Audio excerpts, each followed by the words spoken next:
Welcome to The Lumber Word, where industry veterans Matt Beamer, Gregg Riley, and Ashley Buckholt dissect the world of commodity lumber each week. We bring you up-to-date insights on supply, demand, and market trends, sharing our trading expertise to benefit everyone in the supply chain. Join us for informative and entertaining discussions that guarantee to make you wiser about all things lumber.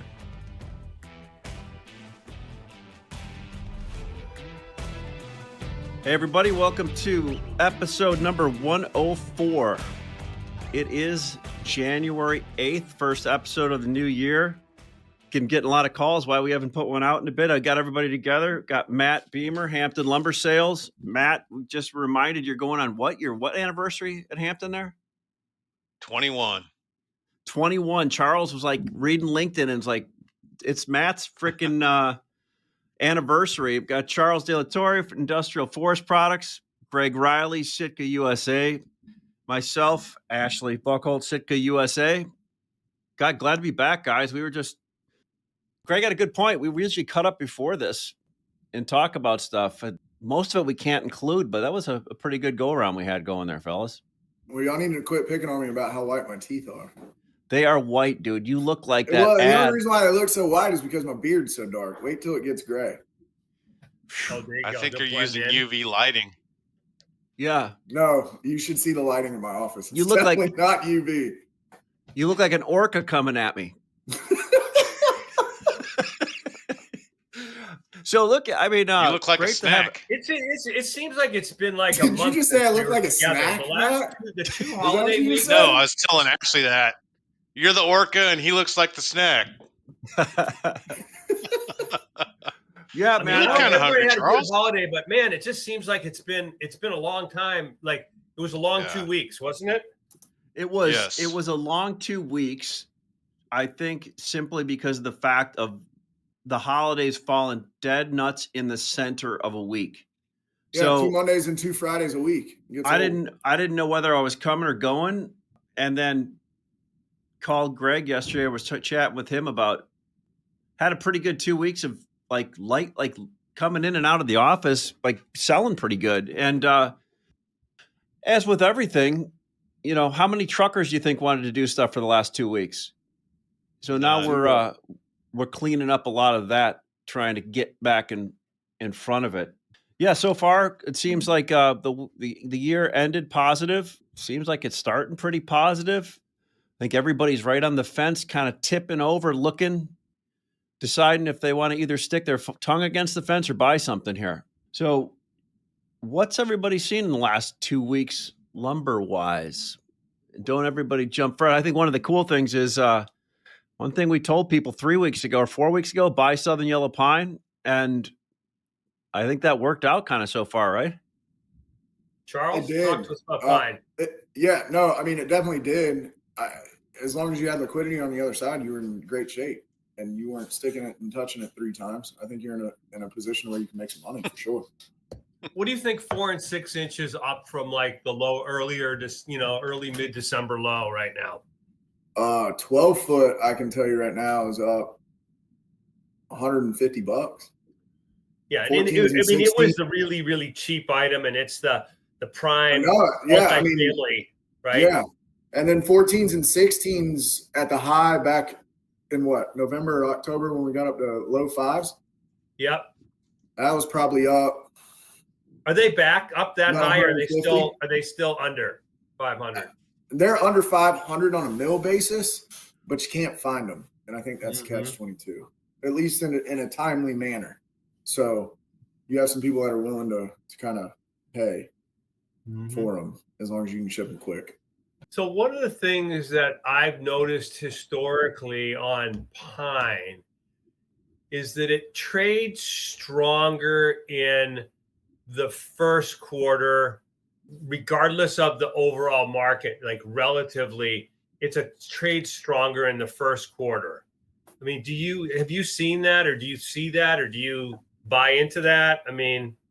You've got a scenario where you have a bunch of treaters that step in based on projected retail consumption. And I think, that's going to be a driver. And talking to, that side of the business, they're projecting a busy February and March just because everybody held off for so long. But I think there's, once again, just like with the political changes that we've experienced over the past, 60 days, so to speak, there's direction. Whereas I think as a country and a consumer base, we haven't had direction for 2 years. So there's going to be some confidence, underlying confidence and underlying demand that is going to rear its ugly head. It's just a matter of time. Hey, Charles, on pine, like we've been talking about this, everybody kind of like doesn't get real excited till it gets out past a 2-week order file. I mean, are you there yet, or is it still kind of 2 weeks? No, it's not. It's not 2 weeks. I mean, you got mills that are quoting 10 days out, 7 days out, really. But there's not. I mean, how real is that, right? I mean, it changes every day. So I can quote.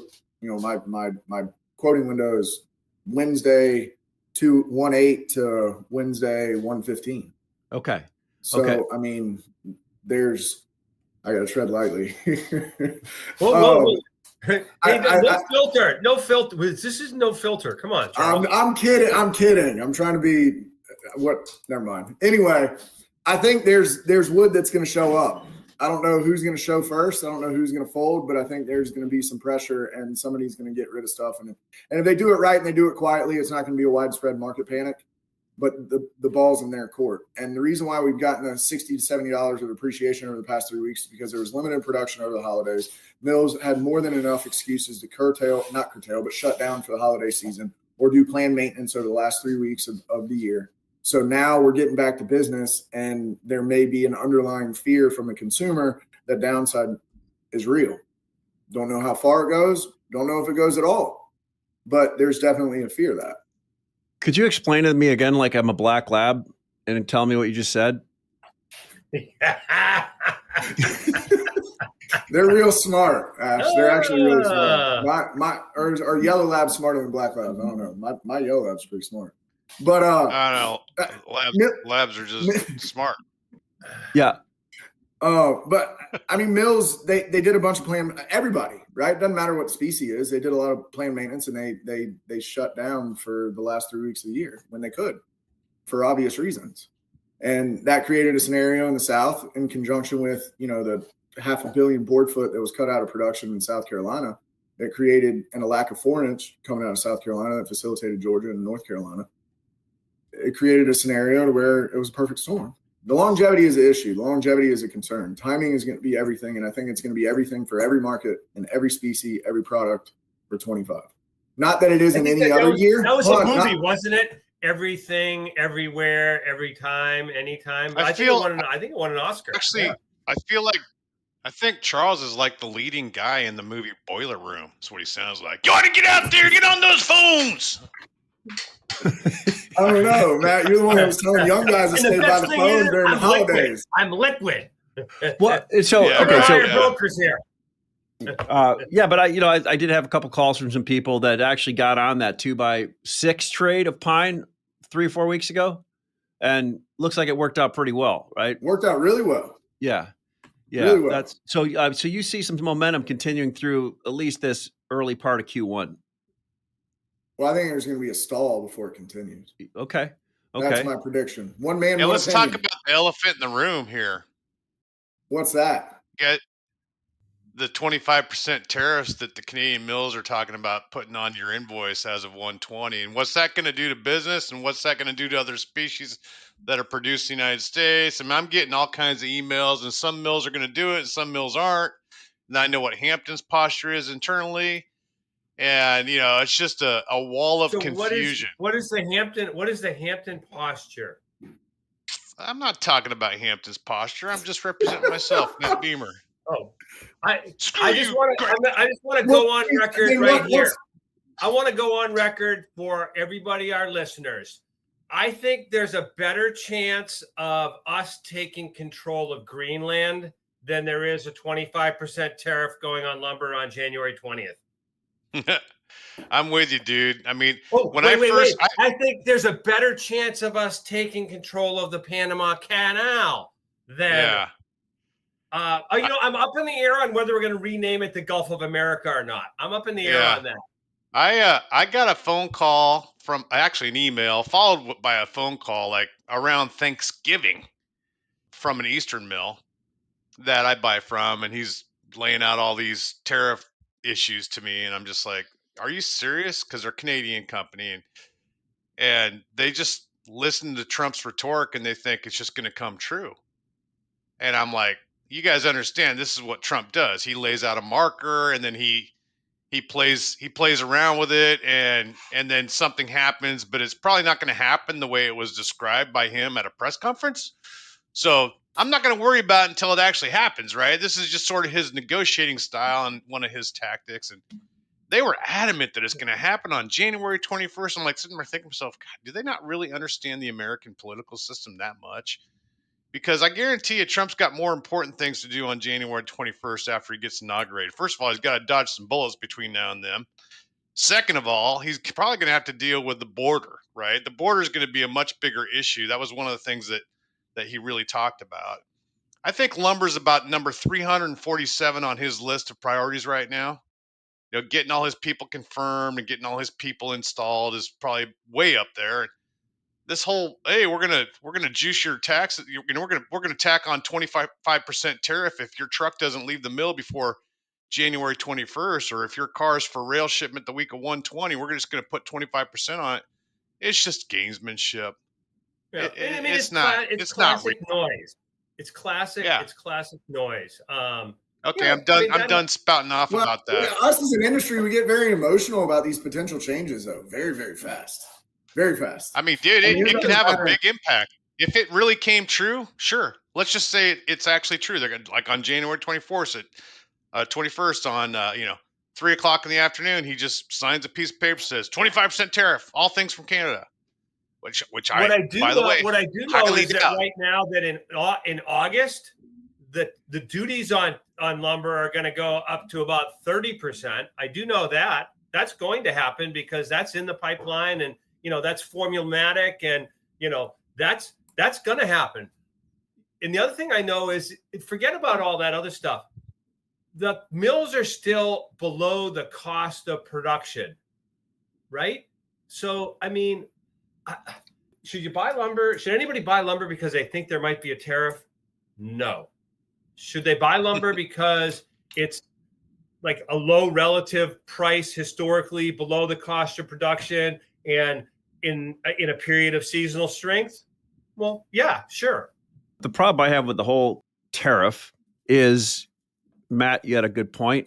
I don't think people know how long things take to play out. If there was going to be anything happen, just my opinion, and Gregg and I mentioned this or talk about it, I think Charles also at one point, there's probably nothing going to happen for 2 or 3 months. So you go out there and you tell people if something ships in this time frame, we're going to tack another $100, $1,000 on it. What happens when it doesn't? Right. What happens when it doesn't? Their profit level for Q1 goes up. So basically, somebody's saying this may happen, and we're going to hold you responsible for it. So the way I look at that is, if people really think that's going to happen, then why aren't they out buying the board right now to take delivery? I asked that's a good question, Ashley. That's a very good question. I'd expect to see more upward momentum on the March contract here as we go forward, if this is a real concern. It's up to $600. It is a $50 premium to today's price. Yeah. Here's my reality. I get a quote from a mill, and I won't name names, in Canada on Monday. I'm looking for some lumber. And they quote me, week of 120, add 25% tariff to this ship date. I sent back a reply, hey, what if there is no tariff on 121? No, we still want the 25%. Yeah, I said that's what I said. I said, are you gonna remove the 25% tariff if there's no actual tariff put in place? And the response was, all sales are final. No. It's just okay. One way to say, hey, we don't want to sell you. We don't want to sell you, Matt. That would be the last day of my career at Hampton. I would have 21 good years at Hampton if I agreed to that kind of a deal, right? I mean, no, it's just they're going to have no order file. Ship it is silly. It's just absolute silly. Yeah, so want to short the immediate future. Well, look, I think there's a lot going on in these next month or so. I think, mills are calling me saying, hey, we really think there's going to be a tariff on. Customers are calling me, asking me. That's how every conversation is leading off now. Just got off the phone with somebody before this, said, hey, I'm in a customer's office right now and they want to know if there's going to be a tariff. I'm like, well, kind of said what you said, Greg. Well, whether there is or isn't, do they need to buy lumber at these prices right now? Because they're pretty damn good prices relative to historical inflation adjusted, et cetera, right? So it's meaningless to talk about it unless you're reacting. So is it causing people to buy or not to buy right now, I guess is the question. I mean, I guess the shocking thing to me is we're not big Western spruce people, given our geographic area, but we are big Eastern spruce people. We've got 2 mills there, and the amount of lumber that is still available to ship next week. I mean, I still have mills that go, yeah, we know we still have cars we can load next week. We want to load them next week, right? And a guy just took a $40 1,000 counter on trucks because he wants to load them, get them right out, right? That kind of stuff just like makes me go, huh? But Greg, 20% of the lumber in North America comes from Canada. And what are you Americans going to do if all of a sudden there's a tariff and we decide not to ship you any lumber? We're going to take over Greenland. I already told you. Can I answer that? Being an American sawmill producer, I think that after 2 weeks of non-participation because of the way the holidays just laid out, that there's an absolute plethora of available quick lumber in the Western species right now. If you're willing to switch over to hem fir or Doug fir or whitewood or ESLP or SPF South or green Doug fir, I think you have plenty of options to not buy out of Canada for the next 30 days. And I think that there's plenty of lumber in reloads too. So, or I don't really know what's coming in across the water, but in a previous show, Greg talked about there's going to be some more export wood or import wood arriving in the first quarter. So, hey, maybe there's going to be enough lumber. And Charles is the king of yellow pine, and it's still cheaper than everything else. It's still the cheapest species in North America on a delivered basis. So I think we got a little bit of time on our hands to sit back and fold our arms across our chest and just see how things play out. There's no dire. This isn't 2021 or 2022 here. There's wood everywhere. By some law of odds that there is a tariff in a month or two, is anybody going to have a problem buying lumber and just moving the cost along, if there is one? It's a cost of doing business at that point. I mean, it depends on. You look at the 30-year mortgage rates and the cost of borrowing money. I mean, sure, yeah, business-to-business loans have gone down a little bit, but buying a house is more expensive now than it was 6 months ago. Yeah. So, well, Greg, that ought to worry you a little bit. You talked about. We'll just finish that, then we'll move to Matt on the U.S. species. But so Eastern spruce seems like the market still has prompt wood available. 6 inches still a little tight on some things. I mean, like I told you, I got an inquiry 25 times on 2x6, 116 and 5/8 number 2 spruce. So there are some tight items out there, and it's certainly becoming a little harder to buy some items because mills want to talk about tariffs. So what's your little summary of the Eastern spruce market and the Euro market in the last few weeks, Greg? We felt we were busier on truckload sales over the holidays than we expected to be because of the lack of truckers and a winter storm to start this week. We're kind of chasing our tail on shipments, trying to play a little bit of whack-a-mole.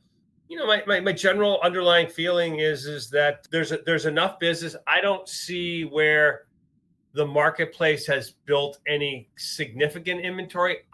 Whether people think there may or may not be a tariff, I'm not so sure that the buying is because they need it. And I justified making the decision to buy today because there might be a tariff too. But I don't see a significant inventory build. I'm kind of with Matt on my big issue is what's going to happen on the demand side. I struggle with seeing it like fall significantly from here, but I also struggle with seeing like whether we're going to be able to get, any substantive increase from here. So I think demand side steady here. And so we're still in a supply push market. Yeah, good point. That's for all the Labradors out there. There you go. There you go. Well, look at I'm gonna pretend like I'm smart and just tell everybody, hey, we're in a supply push market, baby. That's it. That's all you got to do. That's all you got to tell them. Supply push, baby. Come on. No, I think so. Real quick, Euro, Greg. Euro, what are you seeing? What are you hearing? Had a guy call me the other day saying, "Hey, I have seen more interest in people that have never had Euro wanting to buy Euro from Europe because they're looking at that. Hey, do you think there's going to be a tariff on European lumber, or how is that going to get absorbed in price?" Yeah, there's probably a greater possibility of putting a tariff on European lumber than there is Canadian lumber. Actually, I agree with that. Okay, why? For the non-Labradors out there. Ultimately, the tariff negotiations are going to be reciprocal in nature. There's not going to be a blanket tariff on everything from this country. There's going to be like, hey, you put a tariff on this item to the U.S., right? You can ship that item free and clear here, but you put a tariff on it for us to ship there. We'll match your tariff. So, now you have the same tariff on things that you try and ship to us as that you put on our products. Or maybe the negotiation is maybe we don't have any tariffs on our items, right? Yeah. I think, you got to understand the underlying fundamental ideology of Trump is that he feels like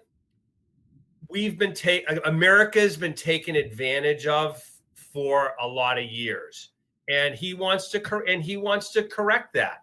My other thing is I'm gonna say is we're probably going to have more changes in the U.S.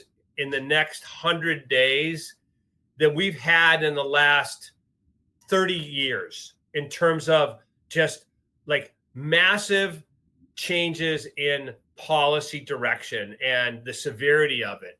And that is going to create a lot of unknown unknowns in that, there's unintended consequences, and some of them may be really positive, but there's going to be some negative ones also. And we don't know what those are. So it is a challenging environment, I think, going forward. Yeah, agreed. Yes. Agreed. And I mean, it's interesting you said that about the European potentially being a quota.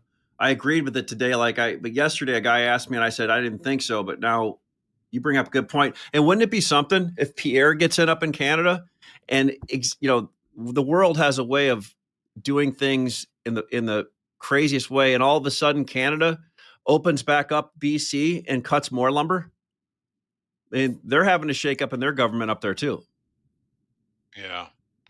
There's a lot of shakeups going on in the world. Right now, there's a lot of unknown unknowns. And so, this is a time to be, not have strong conviction about what you think about anything and be able to be very reactive to the changes and the unexpected consequences. So what you're really saying, Greg, is customer, if I'm asking you if there's going to be a tariff, I would say, how does your business look for the next 60, 90, 120 days? How are you selling your customers? What are you comfortable with inventory? Where's your inventory?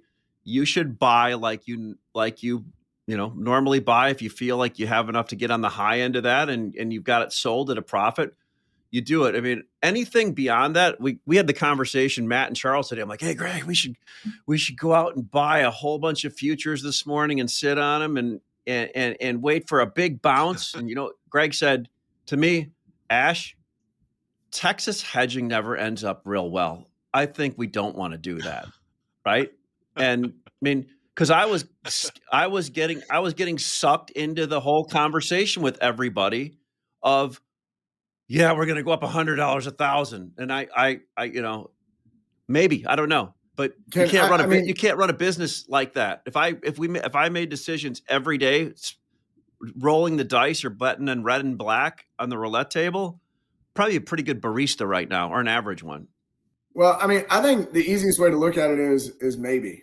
I mean, there's no crystal clear answer, but I mean, to your point, how does your inventory look 60, 90, 120 days out? That's a feasible question, but I mean, okay, let's not call it tariffs. What if the market runs $100? I mean, are they going to buy or they're not going to buy? I mean, there's no difference. Yeah. All it is, it's a total cost of a product to your door.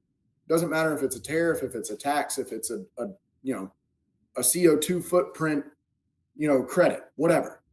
At the end of the day, it's a cost of doing business, and it either exists or it doesn't. If it doesn't, it's not going to impact ancillary items that are related to the product in question. If it does, there's going to be reaction, and there's going to be a lot of change that does happen, right? But there's no way to predict it. And I think, as Gregg said, I mean, being fluid and fluidity in these uneasy times is the best way to do it. I have a question Yeah, for good point. all of you. Yeah. A way to sort of measure future demand would be how much of the forward selling stuff are you being asked to quote right now, and for what time frame? So there's a glimpse into the future, right? Are you seeing a lot of it, or are you seeing just a little bit of it? And how willing are people to engage at this moment? Because we know how people were pretty frothy about doing some deals for the first quarter back in July and August. Well, now here we are. What are your thoughts on that, gentlemen? I'll throw my thought in.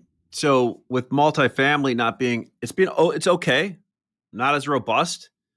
And with the way the current retail sector sells the big production builders on just a simple cookie cutter 30, 60-day pass-through formula, have we seen some forward pricing? Yes, but everybody wants to pay today's numbers for 3 or 4 months out when the real price is $100 a thousand on most items. And if you're talking pine, maybe $200 a thousand, right? So we're seeing some of it, but it's nowhere where people want to actually transact on anything. How risky would that be if you took it? I've been getting a few, I'm saying smaller to medium size type jobs, February, March, and it's just like, they're just buying and holding right here. Ash is right. I mean, when, I get it's April, May, June start for 60, 90, 120 days, I'm $100+ over today's market, and not getting anything back on that. Mm-hmm. Charles, what are you seeing? Same. I mean, the premium and the risk that is there based on where we have kind of settled and traded and range bound for the past 18 to 24 months, the risk premium that it really takes to shoulder it, nobody wants to pay. And they haven't wanted to pay it since July, since everything just kind of, the bottom fell out. The first part of last year, we saw, a little bit of pushback, but not as much as we've seen now. I mean, we were still running up the same thing that you said, today's numbers plus, $5 to $10, but there's no way $15, 2%, whatever your structure is, it's not enough, because there's too many unknowns. You got potential tariffs, you've got, political changes up there, political changes down here. You've got other issues as far as, species swapping that may impact some of these things. And nobody wants to do it. Yeah. Matt, that was a great question, though. What are you seeing? There's a lot more risk to the seller. So, I mean, I'm getting emails from mills in Canada saying we're going to tack on 25%. Let's say I'm paying $450 mil for an item. Mm-hmm. Add 25% to that. That's more than your $50 or $100 margin that you tacked onto it. You're a loser now. It's a good point. So who wants to take that kind of risk? I mean, if you're one of the forward sellers, you'd better just step away from the table and go get a pizza or something. It's not worth engaging at this moment until there's a little bit more clarity as to where we're going to be. So I think the market is ultimately just going to trade on actual demand here and actual supply. We're like in a pure laissez-faire capitalist market right now without any real intervention. We're starting a new year. There's always, in my experience, 30 years doing this, the first part of the year is usually pretty exciting. There's lots of cool stuff going on in the places that I sell to in the warmer weather. Once the storms sort of clear out, people get excited sometime in January, February, and they start building some inventory. And I've already actually seen some of that, right?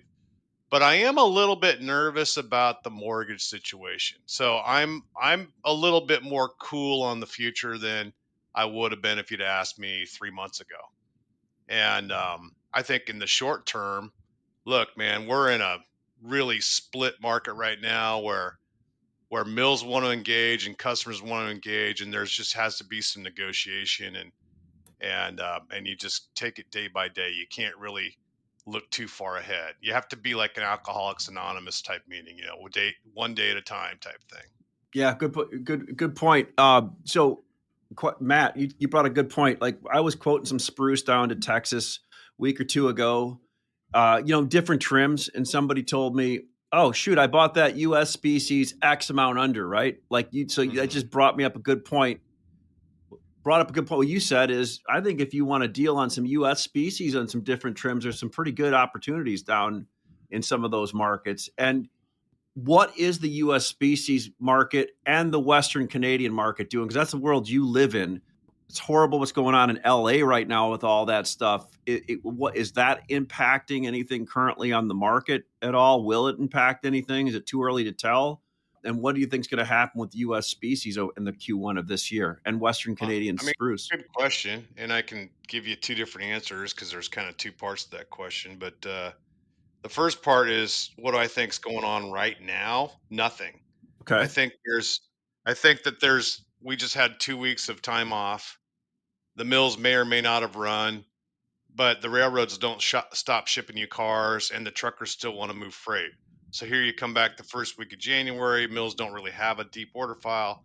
And that's true with all Western mills. I mean, I'm still buying and selling wood for prompt or next week's ship, or even week of 120.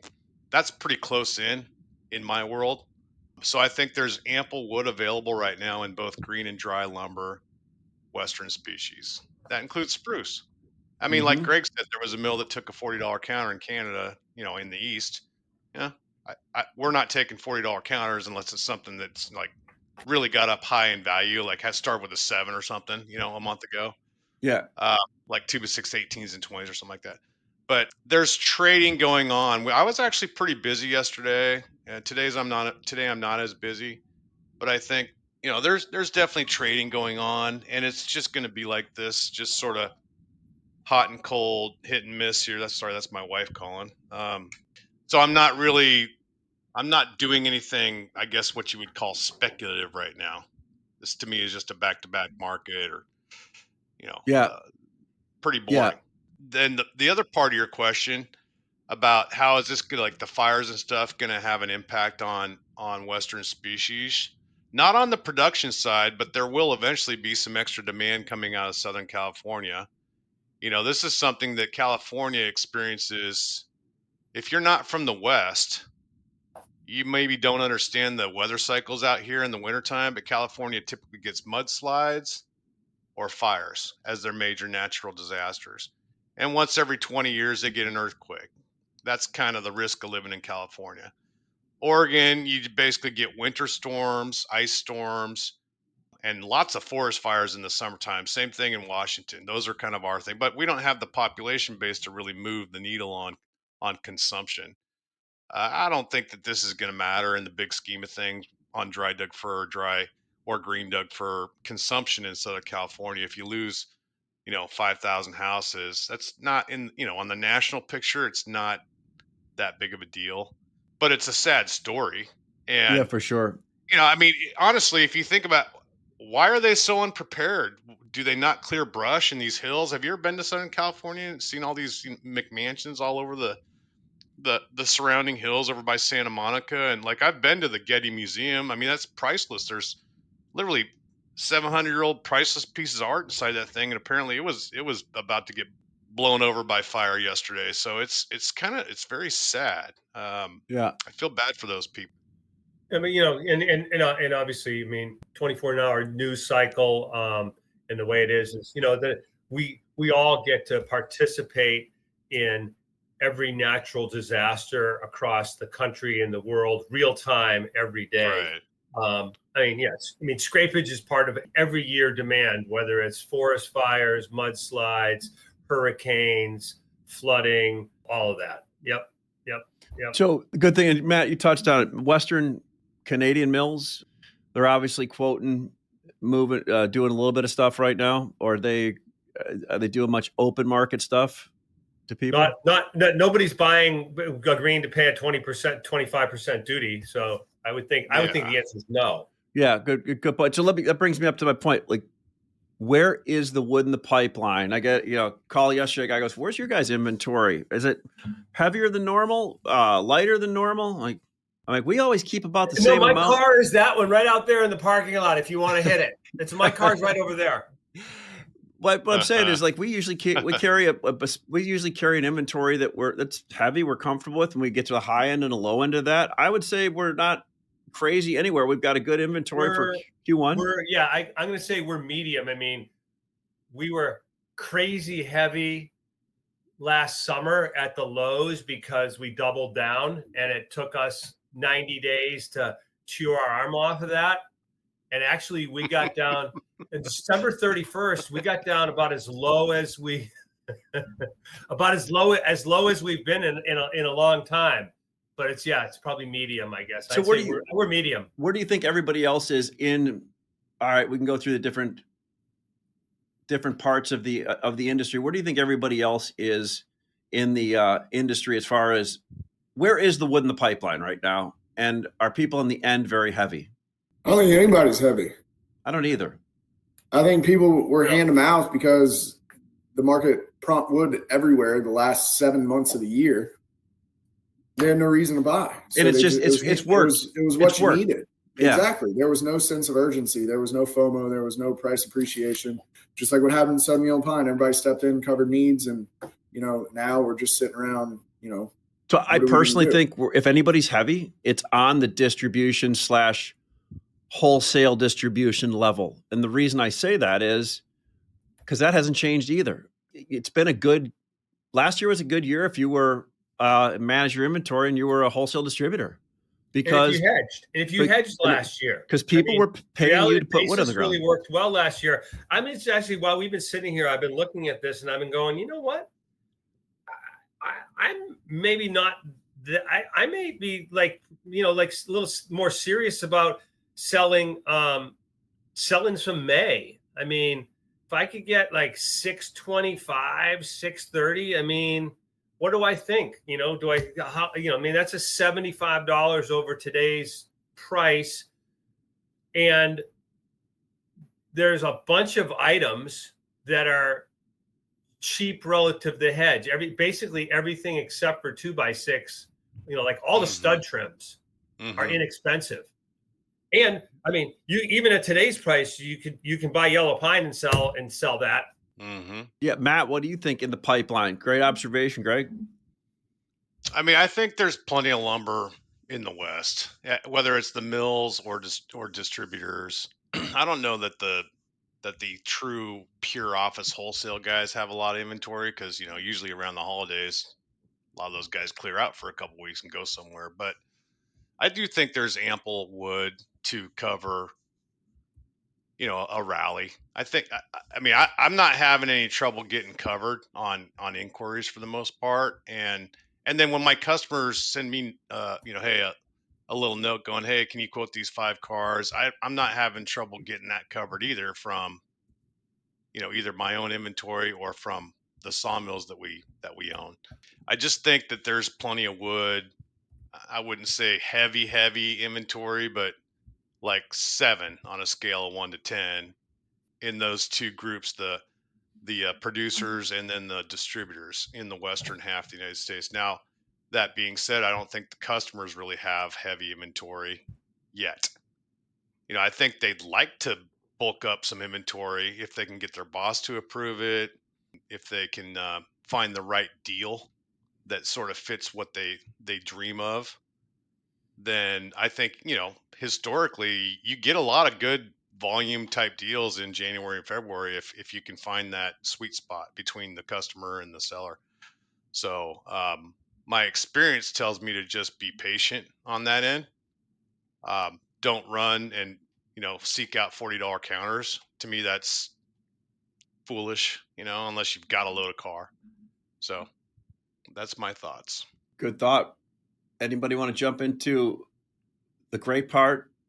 The marry, date, episode. and dump. We go marry, date, and dump. We've kind of haven't done anything for like 3 weeks. Anybody wants to go? If not, I would say buy 2 before, sell 2 by 6, and dump old inventory. I'm going to make it really fast and really simple. There you go.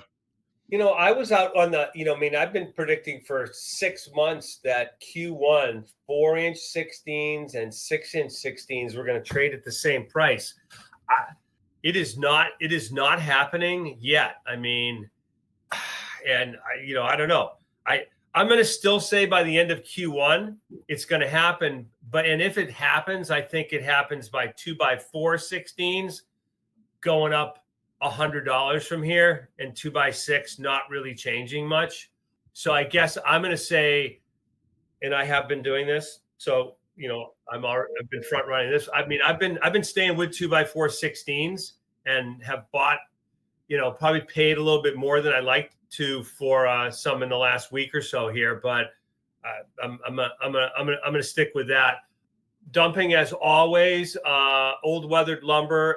We've got a special opportunity for a special customer with a truck of 2x4, 12-foot, no grade stamp down in Port Arthur, Texas. This lumber does have hair on it and is gonna, our choices. Nothing a power washer won't take care of.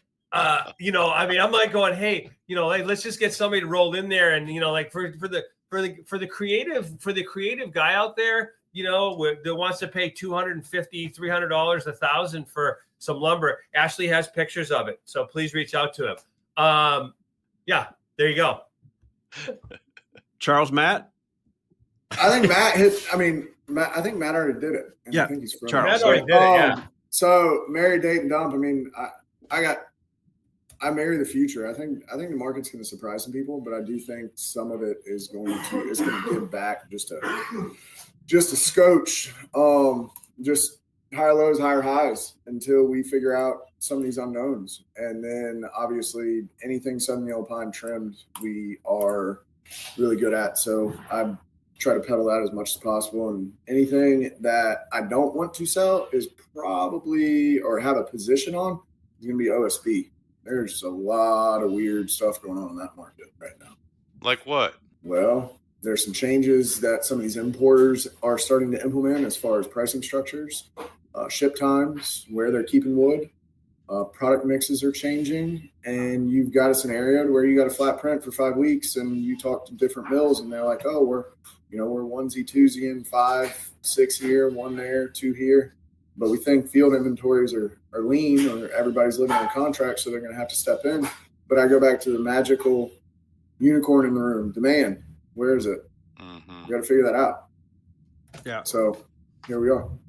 OSB is like, hey, it's a commodity that doesn't really have great transparency because of how tightly controlled the production is, and I mean, it is risky.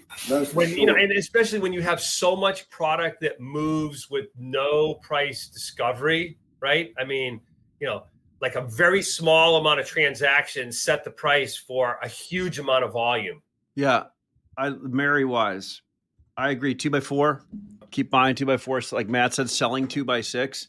I mean, 16s. I think they are going to 2x4 and 2x6. Greg, I think you're right. They are going to trade at the same price. I mean, in the last hour, we've gotten all kinds of bids on 2x4 16s coming into the port. Right, that market is now like a $600 port market, is my guess. And it was $590 this morning. It's moved like $10, and everybody's trying to get a little bit of extra premium wood, premium lumber. I think if you're going to buy anything and it's going to be 6-inch, you want to buy premium if you can, premium and 2x4. I don't trade enough Southern Pine to want to marry it, but if I wasn't from the South looking to court somebody, that it would be Southern Yellow Pine. I know Gregg made a comment the other day, hey, I quoted some of my pine out of, PA, and we got business, so it must be up because he thought he quoted higher price, right? I mean, so pine obviously. I felt I courtesy quoted because I really wasn't ready to sell, and sold some stuff. So yeah. And date just trims on studs, 2x4, not have trim sitting around 92 and 5/8, stud grade number 2, 94 and 1/8. I always want to date 104 and 5/8, but they always drink too much Jaeger and leave me. right? Like it's like they're good right now, but they still haven't made that big move, if that makes sense. They're liquid right now. They always are. People are looking to accrue up. They definitely are off the low price. Gregg, how much are 104s in the East off the low trade price? $40, $30? You know what, Ash? I'm gonna Or I'm gonna not? say Or I is it not? don't really see them off the low Okay. yet. I mean, I've got some mills that are quoting like a lot higher numbers, and I like my comment to them was, hey, I hope the whole market gets there, but like 8s and 9s, and you can see it from our mill list. I mean, we're kind of right down. I mean, I'm not saying it's the lowest price.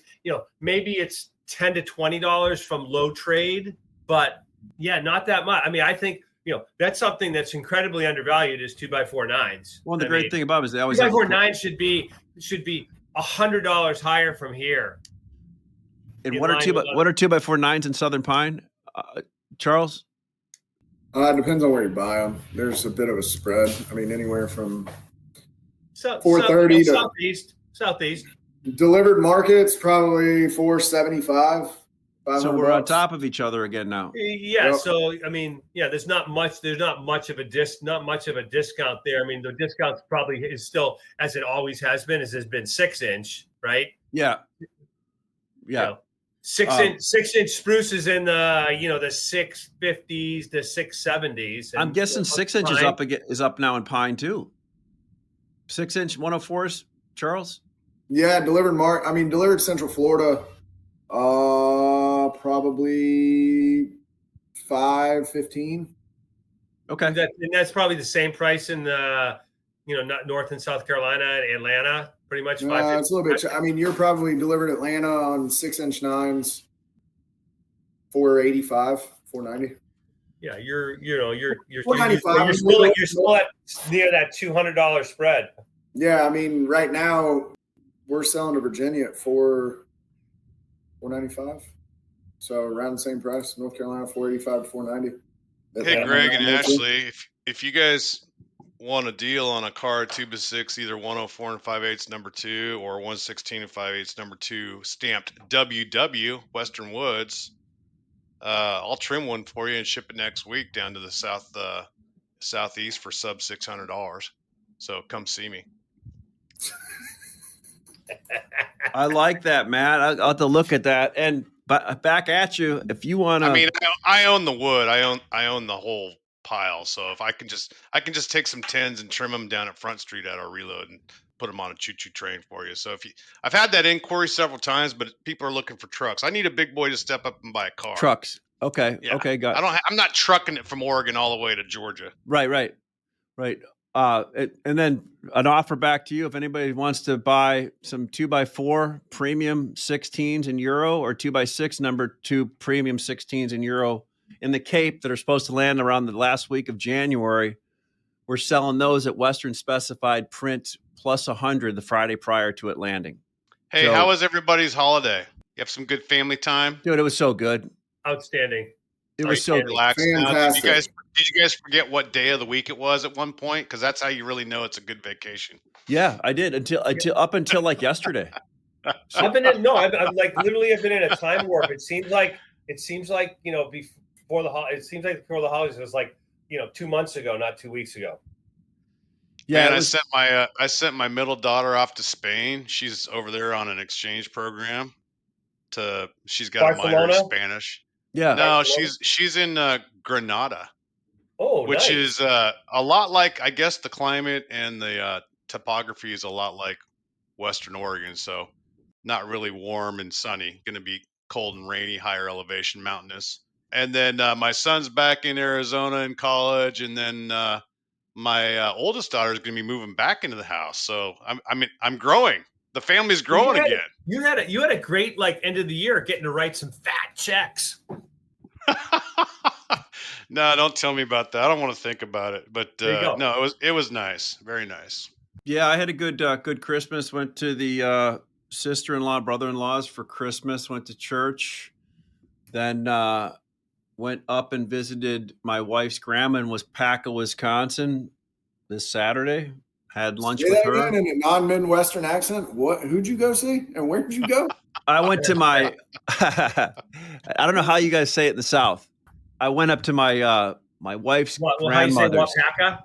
in Wapaka, yeah, and did that. And I'm trying to think what else I did. But I tell you what, Matt, one thing I noticed is when I jumped off of the keto diet 2 weeks before the holidays and just ate every single thing in front of me, baked goods, candy, the shit that comes in tins and shit that comes to your house here. I bet I'm up 15 pounds. Oh my. Yeah. Yeah. And it feels good. And hey, Greg, you were saying that and Matt, we were talking about getting some video on this. I'm going to go down in the next 2 weeks and hopefully visit with a buddy's farm neighbor that lives on a farm friend that does a ag podcast, and he does it really good on video. And I'm going to see, I'm going to look at their equipment, see what they do, and try to figure out. And Charles is familiar with the podcast. The guys do a great job on it. They do a fantastic job. I'm going to see if they can give me a little insight to equipment and how it is, because I have no idea on the best way to run that, right? Well, you got a new year, new you, new podcast, so that'd be kind of cool. Yeah, I love it. I'd love it. Well, boys, I appreciate it. We're up against that 54-minute mark, so yeah, it's been wonderful. Thank you very much, and we'll look forward to getting this going again next week. Thanks for listening to this week's episode of The Lumber Word. The Lumber Word podcast is dedicated to engaging conversations about the lumber industry, including trading ideas, market trends, and evaluations of overvalued and undervalued assets. We wish to emphasize that the discussions and opinions expressed in this podcast are purely for informational and entertainment purposes. They should not be considered as financial or investment advice. We encourage our listeners to make their own financial decisions, taking into account their unique circumstances and financial goals, and to seek professional financial advice if necessary.